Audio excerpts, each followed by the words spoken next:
really good.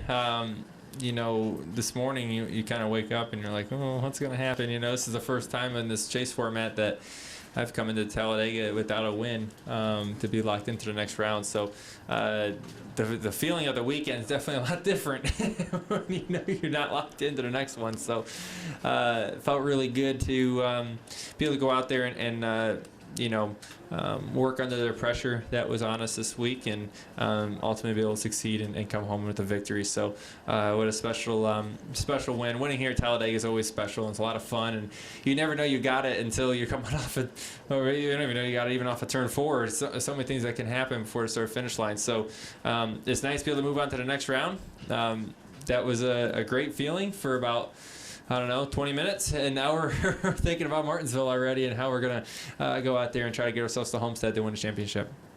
All right, we'll open up to questions for Joey. Raise your hand, and we'll get a wireless mic. We'll start over here with Jeff in the middle. Joey, even though you won all 3 races in this round last year, in some ways it seems like you're in better position this year because you're going through the next round and you haven't made anybody mad. Do you think that will actually? I mean, seriously, will that? I was wondering where you're going with that, but that's funny. Will that make a difference? I mean, does that put you in better position this year than last year? No, well, I hope so. I guess. Really, in all honesty, you're back to a wash, right? When you move on to the next round. So, I feel like this team's got a lot of momentum. And I think we had a lot of momentum at this point last year, but I think we got equal amount. If you look at it, Charlotte, we had a tire go out, but we had a fast race car there. We finished 3rd last weekend and win this weekend. We're going to a racetrack that we've proven to have speed before. We haven't won there yet, but we've had speed there. Speed is capable of winning. So I feel good about our chances. I feel good about where we're at in this thing to be able to move on. So, we got speed, we got momentum, we got confidence. So let's go. Come here to Tom. Right behind you, Tom. Hey, Joey. Tom Jensen, FoxSports.com. Does it bother you at all that 3 of the guys who are going to be racing in the chase just basically cruise to the back of the field all day? I don't care what other people do. In all honesty, I got to worry about what I did. They had their strategies to get through. We knew that our strategy was to go out there and lead laps and win. That's how we race. We've said that last couple of years when we come in here with a win, and we're going to race the same way because we know that works for us. But who's to say if we came in here with a 20-something point cushion, how we would race? I don't know. I think I'd go out there and try to race for a win too, but it doesn't bother me. It's a strategy, right? Everyone has their own. But yeah, I mean, hey, I guess it worked out for them, and ours worked out for us. So everybody's happy. Thanks. We'll come up here to Bob.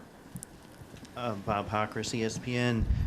A little bit on that note, were you cognizant of that and knew that Denny might have a hard time making a move to catch you because all his teammates were in the back? And also, Kyle said next year, with this being the 2nd race, that strategy probably you won't be able to do that strategy because you're going to need to dig for every point. Does that make sense? Yeah, that's true. That's true. It's definitely going to change it up the way this race is played out. So I think that's a good thing.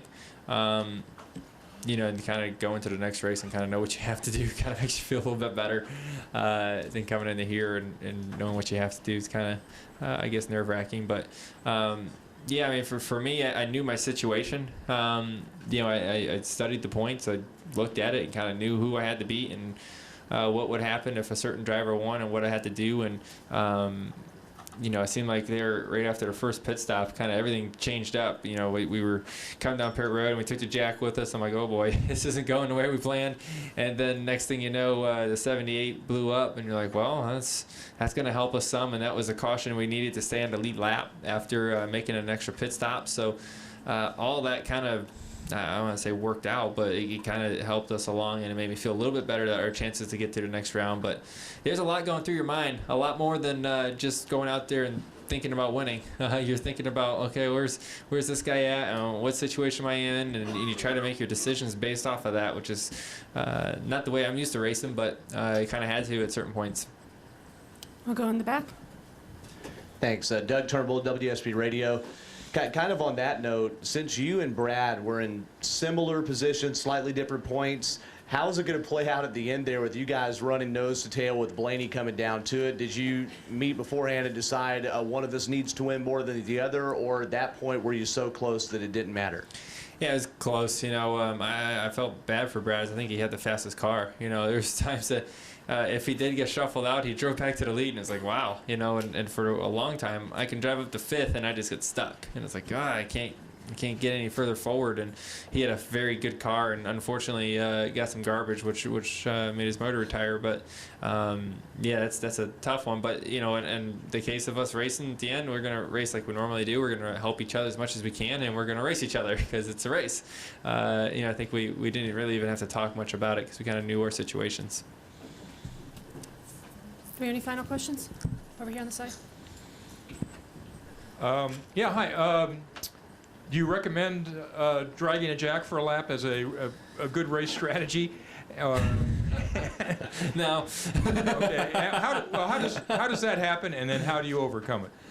I don't know how it happened. I know when you're trying to bust off, 10.5-second pit stops that, you push things as much as you can. I know speedway cars are a little bit different. I don't know if that had something to affect with the raised right heights when you come to these speedways, but I didn't even know it for the longest time. I went out on the racetrack, and with the raised heights, you don't really realize that the jack's still under there until you get to the corner and the car compresses a little bit. And my crew chief Todd said, "Hey, you've got the jack with you." And I'm looking around, looking in the mirror, and I didn't really see it. And then I looked to the left. I saw the jack post like at my head.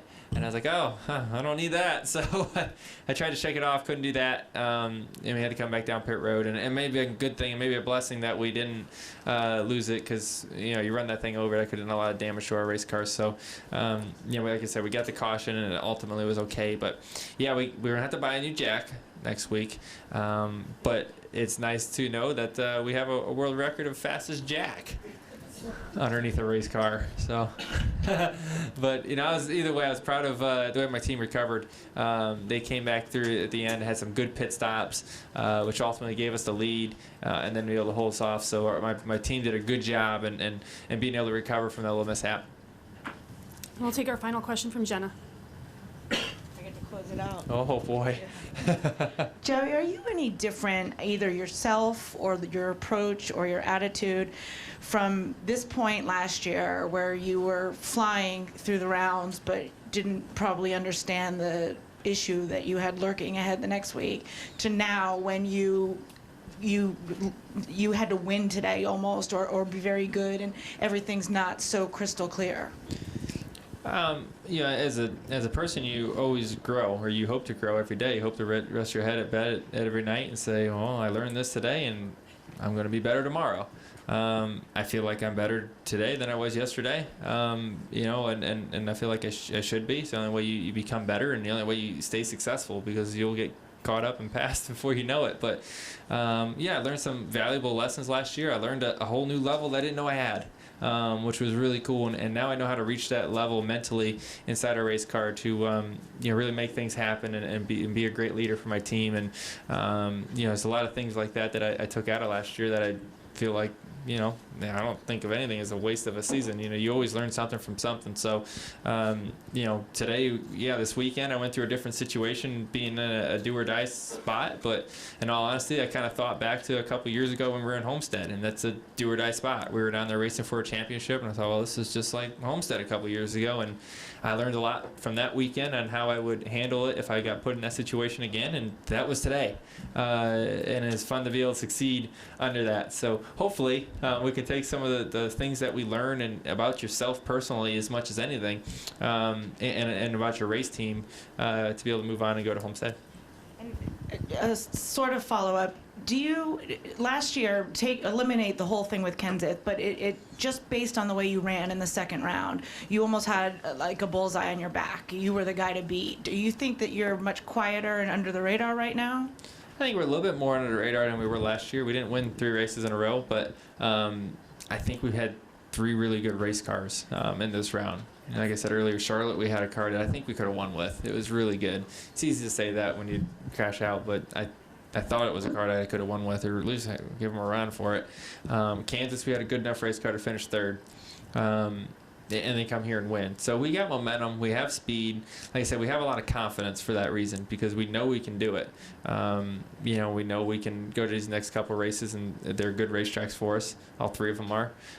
So we know we just got to go out there and fight and do what we know how to do. We don't need to change anything. We just got to keep the intensity up and keep, realizing that we like the pressure. I think that we're better under pressure, and that's kind of our model this year. That we can fight under those situations, and we know how to do that. So, like I said, I look forward to those moments. I look forward to this weekend. We're Thanks. actually going to have one more final question from Jim Utter.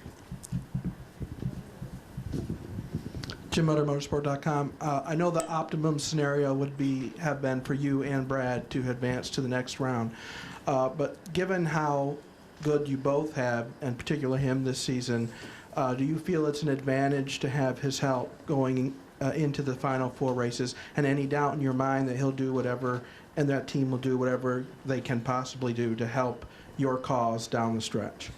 Yeah, I think Team Penske does a good job at being a team, right? It's in our name. we better, and this is a shot for the championship on the 50th anniversary. The IndyCar guys did it. We know that. We got a shot with the Xfinity car and the Owners' Championship, and we still got a shot here in the Cup car. So we're going to keep, working hard at that. But yeah, Brad and I have always been great teammates. We've worked well together. The two teams work really well together.